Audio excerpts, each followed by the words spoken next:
Partita difficile come tutte quelle che fino ad ora abbiamo affrontato, poi è chiaro che sono bravi i ragazzi durante la partita a tenere nei momenti difficili perché li abbiamo avuti in tutte le partite.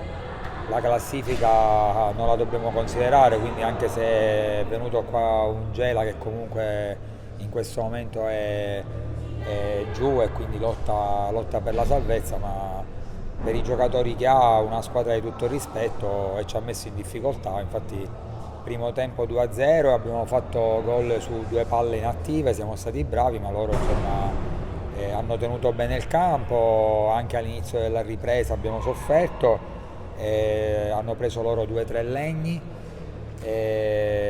però insomma abbiamo tenuto come sempre abbiamo fatto fino ad ora, perché in ogni partita ci sono i momenti che tu puoi prendere il sopravvento, momenti che soffri come oggi, ripeto, al cospetto di un ottimo Gela, e andiamo avanti consapevoli che noi dobbiamo sempre migliorare.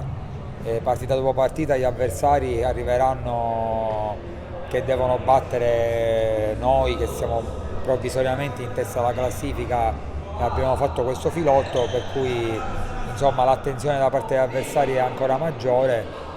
Fra l'altro oggi dedichiamo tutti la vittoria e questa partita a Totomurò, perché in questo momento ha il papà che sta male, quindi oggi non è stato presente e quindi tutta la squadra si stringe attorno a lui, quale famiglia che siamo, e la dedichiamo a lui.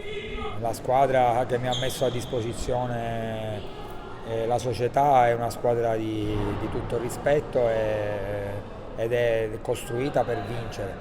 Costruita per vincere, sappiamo che è difficile, l'obiettivo è quello, non so ora i risultati di oggi. Questa partita era importante perché già ci poteva permettere la matematica presenza nelle prime quattro alla fine del girone di andata. Dico, non so quanti punti abbiamo sulla quinta a 3 giornate alla fine, perché questo ci dà l'accesso ai playoff per la Coppa Italia, che è il primo obiettivo stagionale a fine girone di andata per qualificarci poi alla Final 8.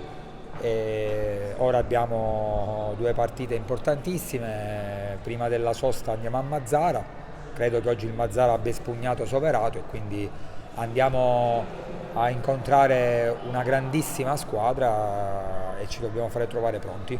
Non è stata una partita semplice per noi, poteva concludersi anche il primo tempo in una maniera non favorevole. Siamo stati bravi a soffrire e ad approfittare delle occasioni che abbiamo avuto, quindi grande primo tempo e ottima gestione della palla secondo me. Una squadra quando deve vincere è pure fortunata e la fortuna fa parte, soprattutto quando sei primo in classifica. Non esiste una partita ben giocata senza episodi fortunati, quindi è giusto così. È un primato che ci meritiamo come gruppo. Oggi non era, dal punto di vista psicologico per noi non era una partita semplice. Abbiamo giocato per una persona non presente oggi che si merita e a cui penso che tutti i ragazzi dedicano questa vittoria. È stato fatto a quasi metà primo tempo se non sbaglio, però è logico che ti aiuta ad avere più possesso. Loro magari non potevano più mettere il piede per provare a prendere il pallone, quindi è logico che anche questo ha aiutato la gestione della palla, ma siamo stati bravi noi a riuscirlo a fare.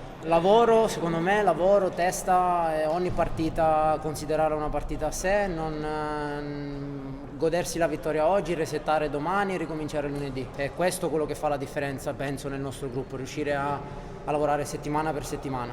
Ci godiamo oggi, domani riposiamo e lunedì siamo ricominciati come se avessimo 0 punti. Almeno questo è il nostro trend mentale.